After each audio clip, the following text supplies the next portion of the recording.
Hey everyone, Andy here again, just finishing up the second part of the Marble Hornets DVD sort of review and whatnot. Um, I've removed the DVDs for now to just show you sort of the full background on the and I'm apologizing for the glare that you're getting now, but it's essentially just a picture of a forest. I've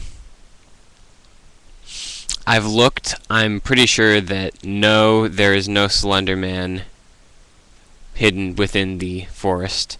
Something I missed on the back before. On the black part here, there is a pattern of some part. It's of some sort.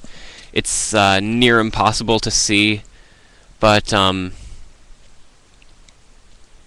there's.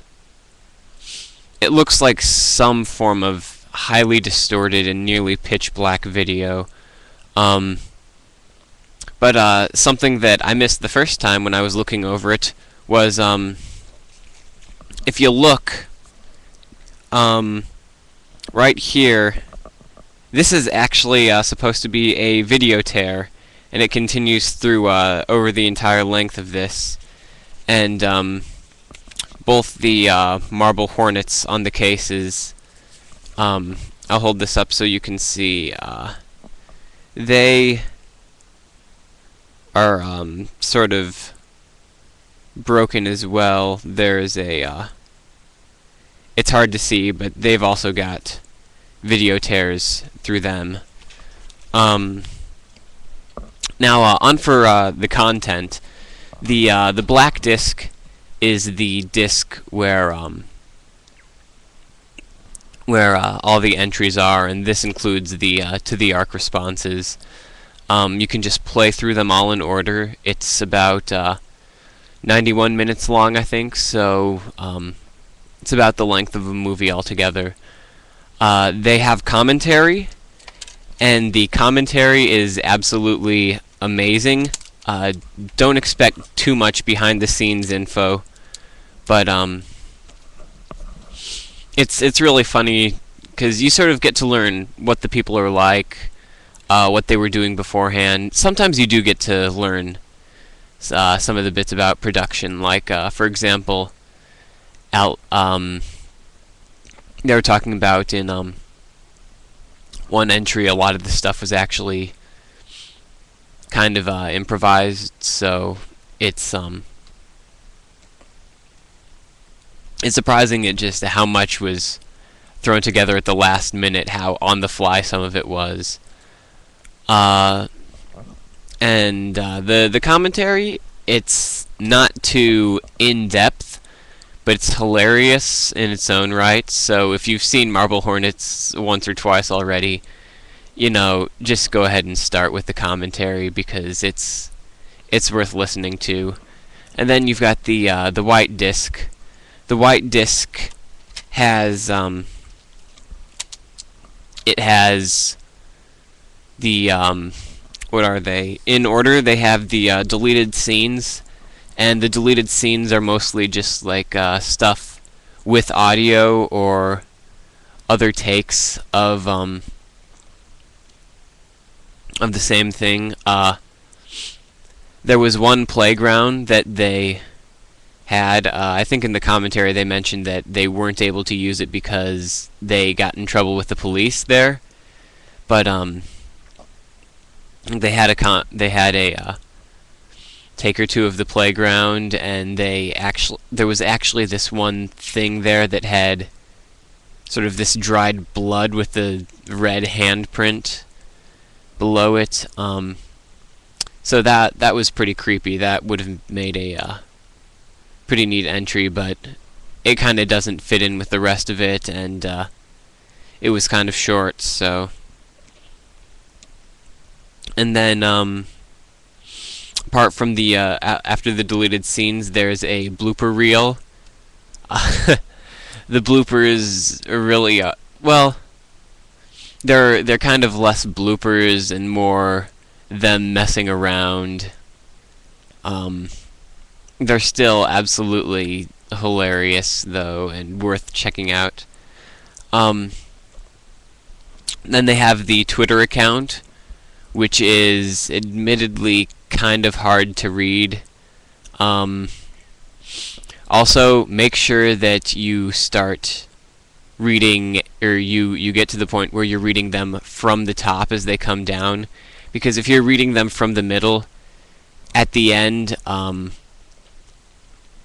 it's just going to cut off and jump to the main menu, and that'll sort of come with a loud noise, so you'll want to keep that in mind. It'll startle you quite a bit. Then they also have the Twitter photos, and they also include the festival trailer. I don't think I'd seen that one before. It's probably up on YouTube somewhere, but it was a film festival trailer that they showed it at.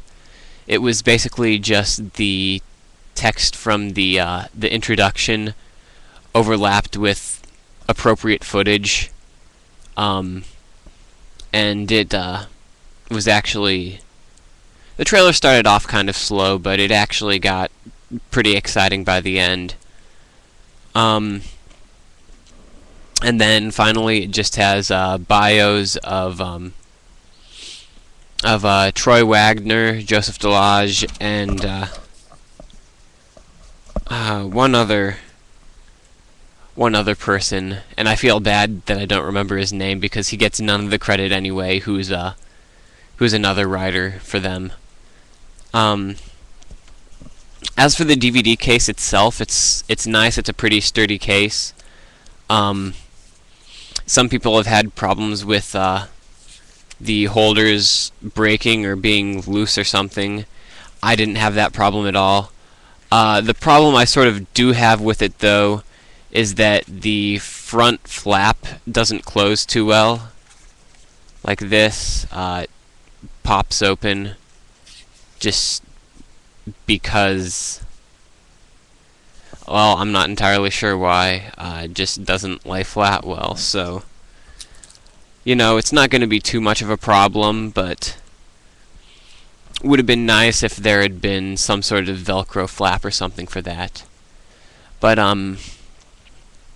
yeah, an actual additional content, there's not too much. You do get some behind the scenes stuff. What's interesting is in the videos and the commentary and whatnot, they don't refer to it as the operator, which is the canonical name they've given. They still make, you know, references to Slender Man. And even when you put the black disc in, the first thing that shows up says, "Don't copy this disc, or else Slender Man will get you." So, but yeah, it's like I said, there's not too much in the way of additional content. The additional content that there is in there is good. It's not a ton to get through, like a 2-disc Pixar movie, you know, where they've got all sorts of special features and whatnot, but it is probably, if you're a fan, it's probably definitely worth checking out, worth getting, because it's really not too expensive. It's it's less than $20, so I'd definitely recommend checking out this DVD.